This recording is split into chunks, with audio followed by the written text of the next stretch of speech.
আসলে হয়েছে কি, এই মহিলাটা এখানে দোকান বসেছিল, কিন্তু ওই ছেলেটাও এখানে দোকান বসেছিল। তো মহিলার সহজ সরল পাওয়ার কারণে মহিলাটাকে এখানে দোকান থেকে 6 দিন চাইছিল।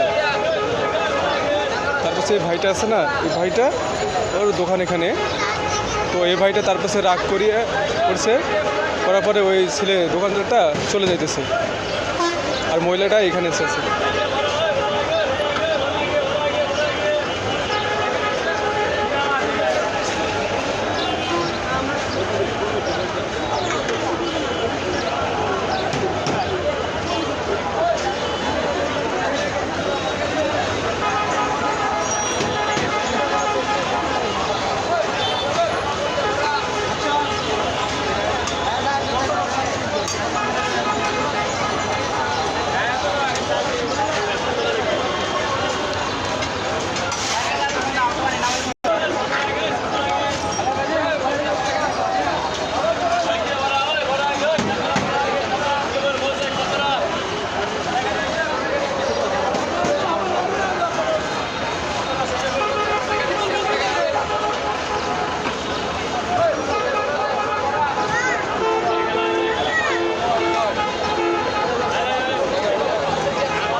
কারণ হলো এই মহিলা আপাটা দোকানটা এখান থেকে সরে দিতে চাইছিল।